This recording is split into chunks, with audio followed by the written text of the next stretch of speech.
बिस्मिल्लाहिर्रहमानिर्रहीम, अस्सलामु अलैकुम। उर्दू पॉइंट न्यूज़ रूम में खुशामदीद। मैं हूं आपका मेज़बान रुखशान मीर। शामिल करेंगे मुल्की और बैनुल अक़वामी अहम खबरें, तबसरे करेंगे, तज्ज़िये करेंगे और पब्लिक फ़ीडबैक भी शामिल करेंगे।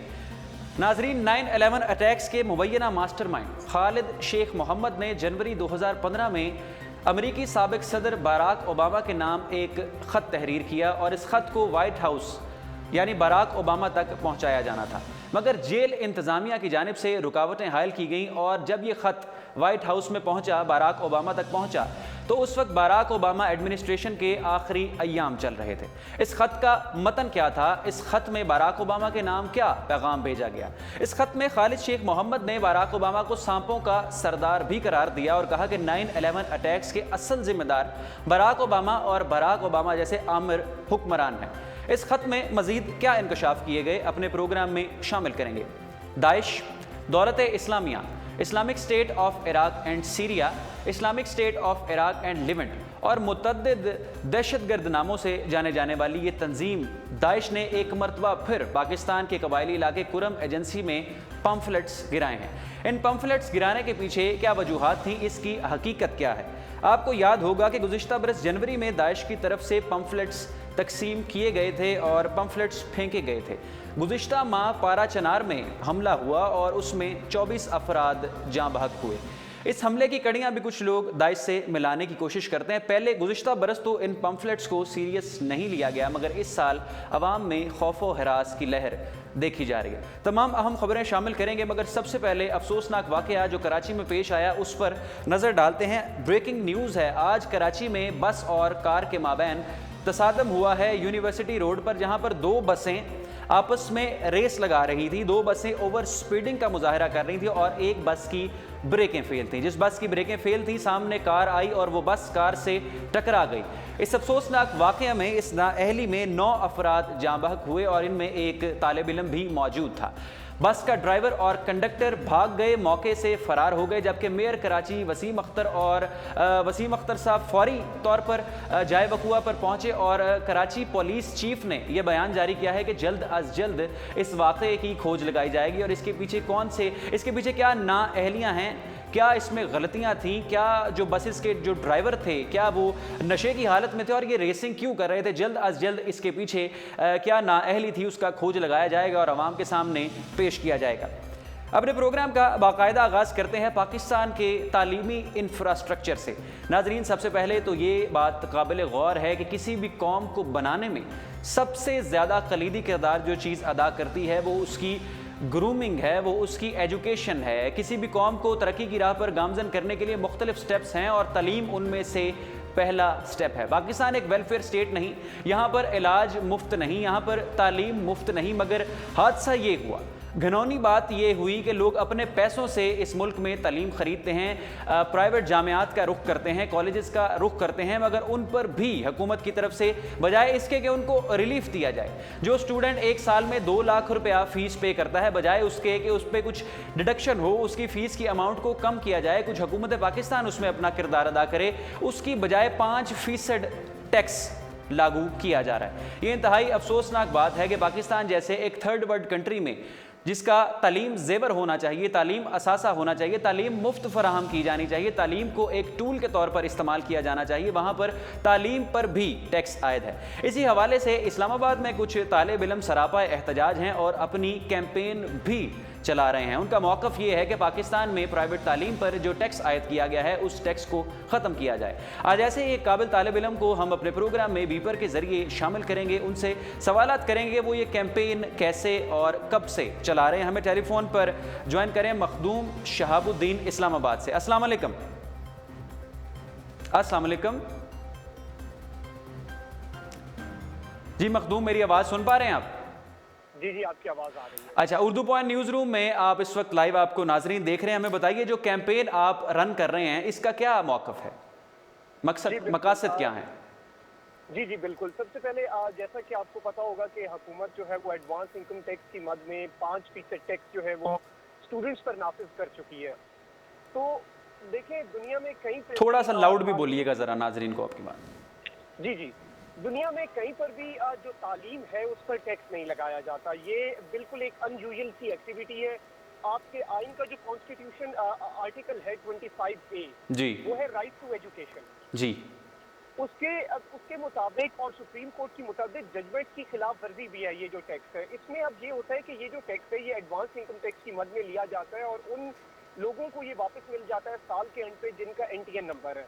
लेकिन इसके जो विक्टिम्स हैं फिर वही लोग हैं जो दूर दराज इलाका जात से ताल्लुक रखते हैं। अच्छा, NTN नंबर को भी ज़रा नाजरीन देखने वालों के लिए उसको भी एलैबोरेट कीजिएगा जरा।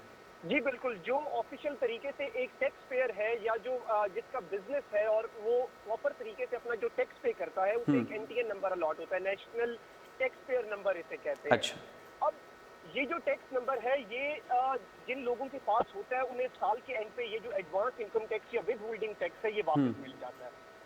लेकिन जो लोग दूर दराज इलाका जात से ताल्लुक रखते हैं या वो लोग जो वो स्टूडेंट्स जो खुद अपनी तालीमी अखराजात पूरे कर रहे हैं मुख्तलिफ पार्ट टाइम जॉब्स करके या फिर जी बिल्कुल, ऑनलाइन अर्निंग और बहुत से तरीकों से फ्रीलांसिंग के जरिए बच्चे जो अपनी तालीमी अखराजात खुद कवर कर रहे हैं, उनके लिए ये टैक्स बहुत बड़ा एक रुकावट साबित हो सकता है। क्योंकि मैं आपको मिसाल देता हूँ, GIK में इंजीनियरिंग यूनिवर्सिटी है, उसमें ये टैक्स सालाना 35,000 रुपए तक जा पहुंचता है। नस्ट में ये टैक्स 10,500 रुपए तक पहुंच जाता है, एंड सो ऑन।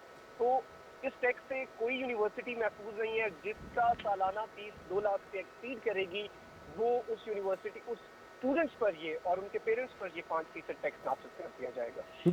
ये एक बोझ है, यकीनन ये एक बोझ है तालिब इल्मों पर, ख़ासतौर पर उनके लिए जो बड़ी मुश्किल से प्राइवेट यूनिवर्सिटी के अखराजात को हैंडल करते हैं और उनको मैनेज करते हैं। क्या आपकी आवाज़ सुनी है किसी हल्के की जानिब से, सुनी गई है? नहीं, हुकूमत की जानिब से कोई इतना खातिर ख्वाह हमें रिस्पॉन्स नहीं मिला। हमने ये सोशल मीडिया पर tax free education campaign launch की थी। सोशल मीडिया पर तो हमें काफ़ी इससे पसीराई मिली, 5 लाख से ज़्यादा हमारे व्यूज आए, 10,000 से ज़्यादा लोगों ने इसे शेयर किया, हमारे पैगाम को आगे पहुंचाया। हमने एक custom profile picture filter launch किया जो आपकी फेसबुक डिस्प्ले पिक्चर है, वो 2,000 से ज़्यादा लोगों ने अपनी तब्दील की। तो हमारे साथ इज़हार यकजहती लोगों ने बहुत किया और काफ़ी हमें सपोर्ट मिला है, लेकिन अभी तक हमें हुकूमत की जानिब से कोई खातिर ख्वाह रिस्पॉन्स नहीं मिला और ना ही अपोजिशन की जानिब से। क्योंकि मैं समझता हूँ ये अपोजिशन का भी हक बनता था कि वो दीगर मसाइल को उजागर करे, बहुत अच्छी बात है। लेकिन जो यूथ है पाकिस्तान की, जो पाकिस्तान की सबसे बड़ी आबादी का हिस्सा है और जिनके नाम पर ये लोग वोट हासिल करते हैं, उनके मसाइल को भी अगर ये डिस्कस करें, उस पर नजरसानी करें। और हम इसे कोई तहरीक इस तरह से हमारी नहीं है कि हम कोई एहतजाज करना है हमने या हमने हुकूमत को फोर्स करना है, हम बल्कि अपना पैगाम आप अरबाब इख्तियार तक पहुंचाना चाहते हैं, मगर उसके लिए आपको सोशल मीडिया से निकलना होगा और सड़कों पर भी शायद आना पड़ेगा। इसके लिए आपने कोई मुजाहरा, कोई एहतजाज, कोई अपना मैसेज कन्वे करने के लिए प्लान कर रखा है? जी बिल्कुल, हमने इस माह के इख्तिताम पर फरवरी के एंड में हमने एक पीसफुल डेमोन्स्ट्रेशन प्लान की है इस्लामाबाद प्रेस क्लब के बाहर, और उसकी डेट बहुत जल्द हम फाइनलाइज कर लेंगे। हम पहले ही कर लेते, लेकिन चूंकि हमारे इस्लामाबाद की काफ़ी यूनिवर्सिटीज़ में विंटर ब्रेक चल रही है, तो हमने सोचा कि जब स्टूडेंट्स वापस आते हैं तो सारे स्टूडेंट्स जो हमारे इस कॉज में हमें सपोर्ट कर रहे हैं, हम सब वहाँ पर इकट्ठे होकर एक पीसफुल तरीके से अपना जो एहतजाज है और वो रिकॉर्ड करवाएं ताकि हुकूमत अपने इस फैसले पर नजरसानी करे। ठीक, बहुत शुक्रिया मखदूम, आप हमारे साथ मौजूद थे उर्दू पॉइंट न्यूज़ रूम में। और ये यकीनन एक ज़बरदस्त इकदाम था तालिब इल्मों की जानिब से, तलबा की जानिब से। इस्लामाबाद के तालिब इल्मों ने ये एक ज़बरदस्त इनिशिएटिव लिया है कि किस तरह से पाकिस्तानी तालीम पर फ़ीसिस पर जो 5% टैक्स आयद किया गया है उसको ख़त्म किया जाए। तो यकीनन पाकिस्तान की यूथ, पाकिस्तान के स्टूडेंट्स और अवाम आपके साथ हैं। हमारी कोशिश है कि आपका ये पैगाम अरबाब इक़्तिदार तक जल्द अज जल्द पहुँचे और इस पर इम्प्लीमेंटेशन हो, जो आपने प्लान पेश किया टैक्स को ख़त्म किया जाए। अब बात करते हैं खालिद शेख मोहम्मद के ख़त के हवाले से, जो उन्होंने जनवरी 2015 में तहरीर किया था, मगर कुछ सर्कमस्टेंसेस की वजह से, कुछ वजूहात की बिना पर वाइट हाउस तक ना पहुंच सका। और जब ये वाइट हाउस में पहुंचा तो बराक ओबामा एडमिनिस्ट्रेशन के आखिरी अय्याम थे। इस ख़त का मतन ये था कि बराक ओबामा ही 9/11 के असल मुजरिम हैं। 9/11 जैसे वाक़यात को अमेरिका में बनाने के लिए और प्रोपेगेंडा करने के लिए बराक ओबामा जैसे कई आमरों ने उनका साथ दिया। इस ख़त के साथ 50 सफ़हात पर मुश्तमिल एक मुसव्वदा भी लगाया गया था जिसका उन्वान था मौत की सच्चाई।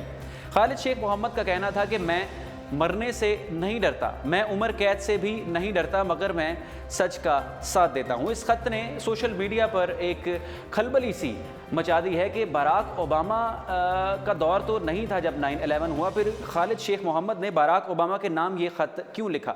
और इस ख़त में काबिल गौर ये बात थी कि इसमें 39 दफ़ा इसराइल का नाम लिया गया और इसराइल पर भी उसकी भी मजम्मत की गई, इसराइल को कंडेम किया गया और गाज़ा में जो उसने एयर स्ट्राइक्स किए और मजलूमों का खून बहाया तो उसकी भी नफ़ी की गई। और ये कहा गया कि बराक ओबामा वो शख्स हैं जिन्होंने इसराइल का साथ दिया मजलूम दुनिया का खून बहाने में और बच्चों को, बूढ़ों को, ख़वातीन को का जीनोसाइड करने में, उनके घरों को तबाह करने में, उनके स्कूल्स को उड़ाने में, उनकी यूनिवर्सिटियों को तबाह करने में बराक ओबामा ने अपना अहम किरदार अदा किया है। इस पर हमें टेलीफोन लाइन पर ज्वाइन करेंगे आगे चल के जाबर सईद बदर साहब। उससे पहले एक और अहम खबर शामिल करते हैं दाइश के हवाले से। पाकिस्तान के कबायली इलाके कुरम एजेंसी में दाइश की जानिब से पम्फलेट्स फेंके गए हैं। इराक में सबसे पहले इस तंजीम ने अपने कदम जमाए। दौलत Islamia, Islamic state of Iraq and Syria, Islamic state of Iraq and Leivand, Iraq की ऑयल रिफाइनरीज पर इसने कब्जा किया, सीरिया में बम धमाके किए, सीरिया में हमले किए और फिर ये पाकिस्तान के हमसाया मुल्क जो इसका बॉर्डर पाकिस्तान के साथ लगता है अफगानिस्तान में पहुंची और अब पाकिस्तान में पम्फलेट्स देखे जा रहे हैं। ये सिलसिला पम्फलेट्स का गुज़िश्ता साल जनवरी में भी कुछ पम्फलेट्स दाइश की तरफ से तकसीम किए गए थे। इस पर भी मुख्तलिफ आरा शामिल किए गए, मुख्तलिफ मौक़िफ़ लोगों के आए। तो हमें आज टेलीफोन लाइन पर ज्वाइन करेंगे जाबर सईद बदर साहब, कॉलम निगार हैं, एजुकेशनिस्ट हैं और अपना तज्ज़िया भी रखते हैं फ़ॉरेन अफेयर्स पे, इंटरनेशनल पॉलिटिक्स पे। उनसे जानेंगे कि क्या पाकिस्तान को दाइश जैसी तंजीम से खतरा है, इन पम्फलेट्स के पीछे क्या वजूहात हो सकती हैं। हमें टेलीफोन लाइन पर ज्वाइन कर रहे हैं जाबर सईद बदर साहब। अस्सलाम वालेकुम। अस्सलाम वालेकुम जी, अस्सलाम वालेकुम। जाबर सईद बदर साहब, welcome to Urdu point news room. आज आपने खबर देखी कि पाकिस्तानी कबायली इलाके कुरम एजेंसी में एक मरतबा फिर दाइश के पम्फलेट्स फेंके गए हैं। गुज़िश्ता साल जनवरी में भी ऐसा ही एक वाक़या पेश आया। आपको क्या लगता है कि पाकिस्तान को दाइश से कोई ख़तरा लाहक है या दाइश पाकिस्तान में अपना वजूद कायम कर रही है? देखें, दाइश का जो इशू है, मेरी आवाज़ आप आ रही है आपको? जी जी, बिल्कुल क्लियर आ रही है आपके बात। जी जी, दाइश का जो इशू है वो आपको पता है काफ़ी अरसे से, 2-3 साल से पाकिस्तान में इस किस्म की खबरें आ रही थी जी कि दाइश ने अपना या नेटवर्क जो है वो मुनज़्ज़म कर रही है और ख़ास तौर पे जो हमारा कबायली इलाके हैं जी जी वहाँ वो मुतअद्दिद दफ़ा पम्फलेट्स इसमें फेंके और इस्लामाबाद वगैरह में ऐसे वॉल चौकिंग भी कराई, कराची में भी ऐसे वाक़यात पेश आए, जी। लाहौर में भी आए। इसमें तो वज़ीर दाखिला ने कैटेगोरिकली कहा कि जी दाइश पाकिस्तान में नहीं है, तो वॉल चौकिंग से इसका वजूद साबित नहीं होता। अच्छा, ये इसका ऐसा है कि तालिबान ने भी जो 2007 में जब अपना हमारे जो एरिया हैं, ये वाले कबायली इलाके हैं, जब उसने अपना असर उसको कायम किया था, जी जी उसका तरीका वारदात अगर यह तरीका ऐसा ही था, उसने इसी तरह ही अपना इंफ्लुएंस जो है वो कायम किया, उसने भी पॉम्फलेट तकसीम किए। लेकिन उसमें और आज में ये फ़र्क है 10 साल बाद कि उस वक्त पाकिस्तानी फ़ौज वहाँ मौजूद नहीं थी और अब ज़रबे अर्ज़ की वजह से पाकिस्तानी फ़ौज उस इलाके में मौजूद है और वहाँ के जो लोग हैं, मुकामी जो लोग हैं, वो भी बहुत ज़्यादा फ्रस्ट्रेटेड भी हैं, फड अप भी हैं इस किस्म की कार्रवाइयों से और वो अब ये नहीं चाहते, वो अमन चाहते हैं। तो 2007 में ऐसे जो बहुत ज़्यादा लोग उन्हें मिल गए थे तालिबान को, जिन्होंने साथ दिया इनका, इसकी वजह से पाकिस्तानी फ़ौज को भी और पाकिस्तान की लोगों को, हम सबको मसाइल का सामना करना पड़ा। लेकिन अब सूरत मुख्तलिफ है। दाइश तो आ रही है, दाइश अपना काम कर रही है, नेटवर्किंग महसूस हो रही है। वो कि नवंबर, इसमें दिलचस्प मैं बात बता दूँ आपको, सितंबर 2014 में हुकूमत बलूचिस्तान ने सेंट्रल गवर्नमेंट को एक सीक्रेट रिपोर्ट भेजी थी कि हज़ारों अफराद जो हैं वो ये कुरम एजेंसीज में और ये अपना हंगू वाला साइड से ये दाइश ने भर्ती किए हैं। उसकी तादाद 10 से 12 हज़ार है। अच्छा। और उसमें मुकामी जमातें जो पाकिस्तान की हैं, इसमें मुख्तलिफ हैं, आप समझते हैं, जो मुख्तलिफ जमातें हैं, उनको भी उसके साथ मिलाने की कोशिश की है, क्योंकि स्ट्रेटेजिक विंग बनाया है। ये रिपोर्ट है सितंबर 2014 की गवर्नमेंट ऑफ बलूचिस्तान की पाकिस्तानी गवर्नमेंट के लिए। ठीक है जी, ठीक है। अच्छा, नवंबर 14 में, यानी इससे 2 महीने के बाद आपके चौधरी निज़ार के सारे दिखा वज़ीर दाखिला हैं, उन्होंने तरदीद की कि नहीं जी पाकिस्तान में कोई वजूद नहीं है। इस कैटेगोरिक किस्म का इनकार किया कि ऐसा हो ही नहीं सकता, कोई ये तो अरबों की तंजीम है, इसका पाकिस्तान में क्या ताल्लुक है। अच्छा, उसकी दिलचस्प बात है कि फरवरी 16 में, इसके बाद 2 साल तक ये सिलसिला चलता रहा। जो फरवरी 16 में वजारत दाखिला ने दोबारा तरदीद की कि मुलज़्ज़म वजूद कोई नहीं है, यानी मुलज़्ज़म वजूद कोई नहीं है दाइश का। वॉल शॉपिंग उन दिनों हुई थी तो ये इशू दोबारा रेज हुआ ना, तो वजारत दाखिला ने कहा जी मुलज़्ज़म वजूद नहीं है, इसलिए साबित होता है कि मुलज़्ज़म वजूद नहीं है लेकिन वजूद है, ये चीज़ साबित होती है।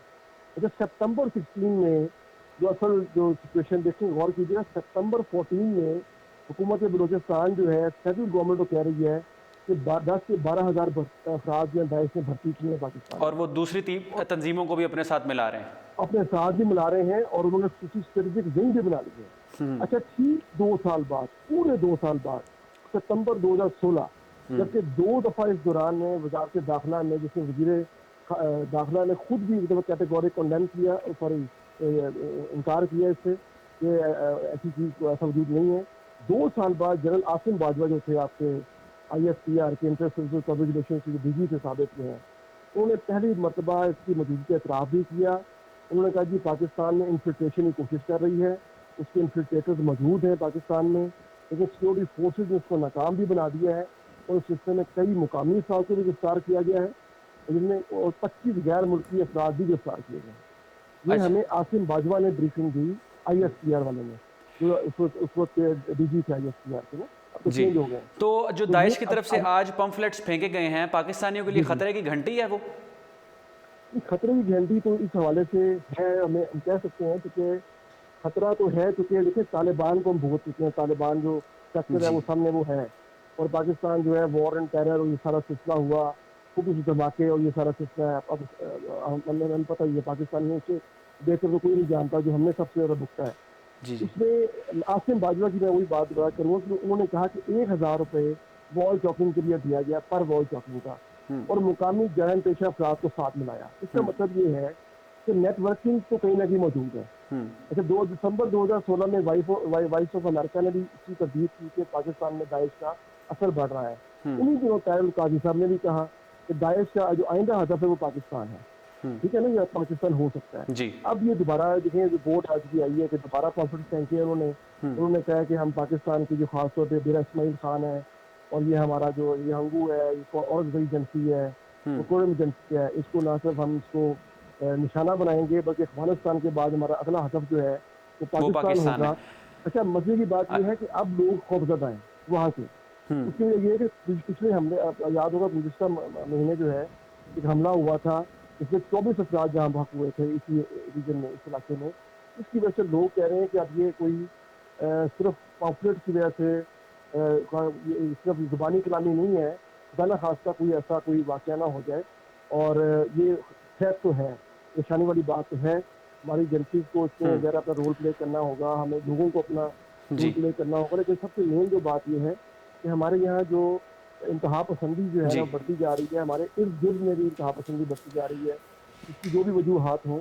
और हुकूमत पाकिस्तान को चाहिए कि इस वक्त कौमी तौर पर, कौमी लेवल पर एक ऐसा सिलेबस जो है वो बनाए जो पहली जमात से लेकर खासतौर पर 10वीं जमात तक जो है पाकिस्तान के सारे सूबों में, सारी एजेंसीज में, हर तरह से वो उसको बच्चे पढ़ें। इसमें इंतहा पसंदी की जो है ना उसको ज़रा कंडेम किया जाए, और जो इस्लाम का बेसिक जो मकसद है रवादारी का और बर्दाश्त का, वो उसका अहम जुज़ हो, तो फिर ये आहिस्ता आहिस्ता चेंज आएगा। ये हमारी सोच में तब्दीली आनी चाहिए। ज़ाबिर ज़ईद साहब, ये भी मुझे ज़रा बताइएगा, पाकिस्तान में जो राइट विंग इंटेलेक्चुअल्स हैं उनका कहना यह है कि इसराइली फंडेड ये तंजीम है दाइश, इस नज़रिए को कैसा समझते हैं आप? हाँ जी, कुछ लोग ये भी कह रहे हैं कि दाइश जो इसराइली फंडेड है और उसमें ये अमेरिकन एलिमेंट्स भी हैं, अमेरिका भी इसमें शामिल है, इन्वॉल्व है। गुज़िश्ता दिनों मेरी एक टर्किश स्कॉलर हैं डॉक्टर दुर्मुश बुलगुर साहब, उनसे उनका मैं इंटरव्यू मैंने उनका लिया, तो उसमें भी ये बात उन्होंने उसको की थी। ये जो दाइश है ये सारी की सारी अमेरिकन फंडेड तंजीम है, और ज़रा अमरीकी फंडेड है, तो ये तो चीज़ क्या है कि इसमें इसराइल भी शामिल है। तो उसमें ये चीज़ जो है वो सारा उसमें टर्की की इसमें इन्वॉल्वमेंट थी। वो जो कश्मीर इशूज़ चल रहे थे, वो याद होगा, सारे मामला चल रहे थे। तो इंटरनेशनल एक चेंज आ रहा है, जैसे हमने पिछले दिनों भी बात की थी, न्यू वर्ल्ड ऑर्डर जो आ रहा है, इसलिए मैं ट्रम्पी वर्ल्ड ऑर्डर कह रहा हूँ। ट्रम्प जो एक नया जो सिलसिला चेंज कर रहा है, ये नया ब्लॉक बनने जा रहा है, दुनिया नए शिफ्ट में जा रही है, नए ब्लॉक्स बन रहे हैं। उसमें पाकिस्तान को डिस्टेबलाइज करना बहुत ज़रूरी है उनके लिए ना, जी। उनका हिस्सा है। और वो ये सबूत भी साथ पेश कर देंगे, अफगानिस्तान में इन्होंने जितने हमले कंडक्ट किए वो नेटो ट्रूप्स के खिलाफ नहीं थे, उसमें अफगान तालिबान के ही सर कलम किए गए और उनको ही मारा गया। ये हाइपोथेसिस बड़ी हद तक देखें ना, देखो उन्होंने कोई देश का तो बात नहीं की है। ये देखें उसमें नेटो को नहीं इन्होंने टारगेट किया, और जो अब नज़र आ रहा है कि इनके जो टारगेट जो लोग हैं वो कौन है। और पाकिस्तान में भी देखने की जो तंजीमें हैं वो किन को टारगेट कर रहे हैं, अब ये भी देख लीजिएगा, उससे भी अंदाज़ा हो जाता है इनके मकासद क्या है। लेकिन मसला ये है कि हमें हमारे अंदर से जो मुल्क के अंदर से, हमारे पाकिस्तान के अंदर से हमें दुआ करनी चाहिए कि इनको ऐसे लोग ना मिले, इनको ऐसे इंफ्रास्ट्रक्चर ना मिले, इन्हें ऐसे हम ख्याल ना मिले कि इनकी हेल्प कर सकें। तो बाहर से उड़ के तो नहीं आ जाएंगे ना, कि इतना तो पॉसिबल नहीं है। इन्हें यहाँ इंफ्रास्ट्रक्चर बनाना पड़ेगा। जैसे 2 साल पहले गवर्नमेंट ऑफ बलूचिस्तान ने हमें बता भी दिया हुआ है, ये स्ट्रेटेजिक विंग बनाया हुआ है इन्होंने, और ये इनको फंड जहाँ से भी आ रहे हैं, लेकिन इन्होंने अपना नेटवर्क बना लिया है। रासिम बाजवा ने 2 साल बाद उसकी तब्दीली कर दी है। ठीक, ये हमें सोचना पड़ेगा, ये क्वेश्चन मार्क बन गया। ठीक है, बहुत शुक्रिया जाबर सईद बदर साहब, आप हमारे साथ लाइव प्रोग्राम में टेलीफोन के ज़रिए शामिल हुए और अपनी राय से उर्दू पॉइंट के तमाम नाजरीन को आगाह किया। अचानक तो मामलात नहीं होंगे, जाबर सईद बदर साहब का कहना था कि 2014 में भी एक रिपोर्ट बलूचिस्तान हुकूमत की तरफ से वफाक को दी गई और उनके नोटिस में ये बात लाने की कोशिश की गई कि पाकिस्तान में ऐसे नेटवर्क्स मुतहरिक हैं, दाइश के कारकुन, दाइश के लोग यहाँ पर शामिल हैं और वो मुख्तलिफ तंजीमों को अपने अंदर शामिल करना चाह रहे हैं, जिसकी तरदीद एक दफ़ा की चौधरी निसार अली खान साहब ने कि पाकिस्तान में इस तरह के कोई एलिमेंट्स मौजूद नहीं हैं। मगर पारा चनार का हमला भी हुआ गुज़िश्ता माह, 24 अफराद उसमें जा बहक हुए और आज ये पम्फलेट्स दोबारा फेंके गए। गुज़िश्ता साल, उससे पिछले साल भी ऐसे पम्फलेट्स वहाँ पर गिराए जाते रहे, मगर अब पाकिस्तानी अवाम में, कबायली इलाकों के लोगों में खौफ व हरास की एक लहर देखने को मिलती है। ये था आज का हमारा programme news room with Rukhshan Mir. अपना फीडबैक देना मत भूलिएगा। देखते रहिए उर्दू पॉइंट। मुझे दीजिए इजाज़त। अल्लाह हाफ़िज़।